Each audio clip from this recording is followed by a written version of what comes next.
கோவை மாநகரின் 41வது வார்டில் திராவிட முன்னேற்றக் கழகத்தின் இல்லந்தோறும் இளைஞர் அணி உறுப்பினர் சேர்க்கை முகாம் ஜூலை 31 அன்று நடைபெற்றது. இந்த முகாம் தமிழ்நாடு முதலமைச்சர் மு.க.ஸ்டாலின் அவர்களின் கரத்தை வலுப்படுத்தும் நோக்கத்துடன், தமிழ்நாடு இளைஞர் நலன் மற்றும் விளையாட்டு மேம்பாட்டுத்துறை அமைச்சர் உதயநிதி ஸ்டாலின் அவர்களின் தலைமையில் நடத்தப்பட்டது. கோவை மாநகர திமுக மாவட்ட செயலாளர் முன்னாள் எம்.எல்.ஏ. நா. கார்த்திக் அவர்கள் இந்த உறுப்பினர் சேர்க்கை பணியை தொடங்கி வைத்தார். இந்த நிகழ்வு கோவை வடக்கு சட்டமன்ற தொகுதியின் பாப்பநாயக்கன்புதூர் பகுதியில் உள்ள புதுக்கிணறு வீதியில் நடைபெற்றது. பாப்பநாயக்கன்புதூர் பகுதி திமுக செயலாளர் பரணி கே. பாக்கியராஜ் இந்த நிகழ்வுக்கு தலைமை தாங்கினார்.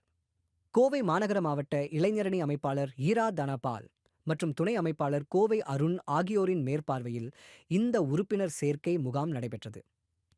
இந்நிகழ்வில் மாநகர மாவட்ட துணைச் செயலாளர்கள் கோட்டை அப்பாஸ், கல்பனா செந்தில், பொருளாளர் ஏஸ்டோன்ட் எம்.பி. முருகன், பொதுக்குழு உறுப்பினர் சரஸ்வதி புஷ்பராஜ், மாநகராட்சி மேற்கு மண்டல தலைவர் தெய்வயானை தமிழ்மறை உள்ளிட்ட பல முக்கிய நிர்வாகிகள் கலந்து கொண்டனர்.